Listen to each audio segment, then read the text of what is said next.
Okay, here we go. Kevin Schulthies going through the CHP's different pillars of their platform in way greater detail. So we are on number 8, public service, going through these. You can watch all the other videos, links down below, and I'll put them in the playlist. Hopefully this is not too boring, and then later I will go through each one of these in very specific ways, which will be more interesting later. So here we go. Okay, public service.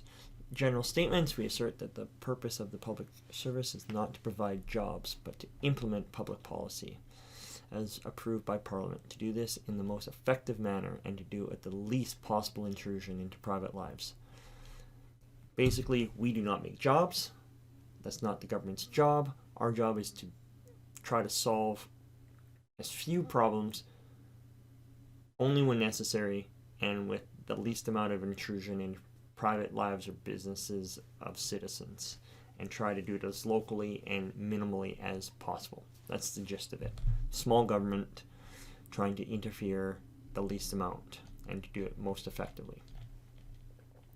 Quality of services. The essential character of public service operations must be that the service provided must be of general good for all classes. The service is within reach of the least affluent, meaning even the poor and stuff, and the service providers are continually aware that they hold positions of trust for which they bear moral, practical accountability. Everybody that does a public service does and should bear a moral and practical accountability. Responsible attitudes. It must be thoroughly ingrained in every department that they are spending the public's money.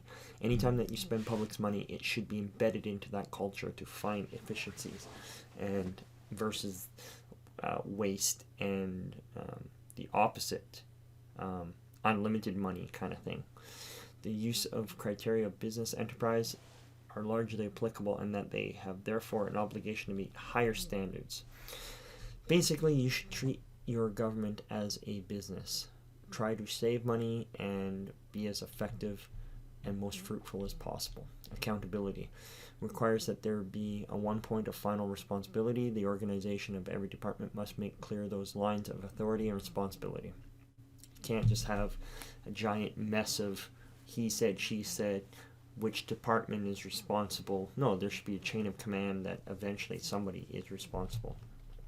Recruitment. We assert that the recruitment of the public service must be on the basis of merit, laid down by the Public Service Commission and made fully accessible to the public.